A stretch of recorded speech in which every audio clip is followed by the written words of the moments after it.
आउ गणतंत्र रे राजतंत्र को देखिबे गोटे मंच रे आपण राजा को देखिबे मुख्यमंत्री को देखिबे अर्थात सही पौराणिक कहानी आधार रे महाराज मथुरा नरेश कंस को भी देखिबे आउ आम राज्यर मान्यवर मुख्यमंत्री मोहन चरण माझी को भी देखिबे। ये चित्र आप देखुं सीधासख चित्र धीरे धीरे हाथी आग को बढ़ुची मुख्यमंत्री मध्य हाथी पिठी उपरे उपवेशन करिसंती से मध्य एई दृश्य देखुचंती मथुरा नगरी रे हजार हजार जनता किपरि समवेत होइचंती एकाठी होइचंती रास्तार उभय पार्श्व रे नाही नथिबा भिड़ आज धनुयात्रार सप्तम दिन उभय मथुरा नगरी एवं गोपपुर रे पुराण वर्णित जो रही कहानी भिन्न भिन्न दृश्य एटी अभिनीत होउची विश्वर सर्वबृहत मुक्ताकाश रंगमंच रे कलाकार माने सेमानकर कला नैपुण्य प्रदर्शन करचंती एमाने कलाकार नंती सत जेमिति पौराणिक जुगर जण जणे चरित्र सेपटे गोपपुर को आज महाराज कंस प्रेरण करिवे अक्रूर को नेकी अक्रूर को प्रेरण करिवे धनुयात्रा जोग देबा पई अक्रूर को प्रेरण करिवे यात्रा आयोजन करचंती महाराज से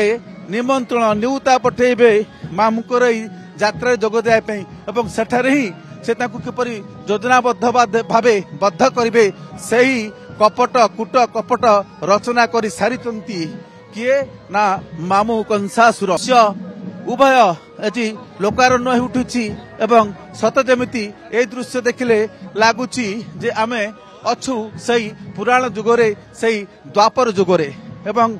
गणतंत्र रे राजतंत्र समन्वय देखंतु मुख्यमंत्री पहुंचबे वर्तमान आउ बोध हुए 5 ରୁ 7 मिनिट लागिब पहुंचा रंगमहल माने महाराज कंसंकर राज दरबार जोठारे दरबार बसे विचार हुए आलोचना हुए सांस्कृतिक कार्यक्रम परिवेशन हुए लोकगीत लोकनृत्य रे दुलिक उठे समग्र मथुरा नगरी एवं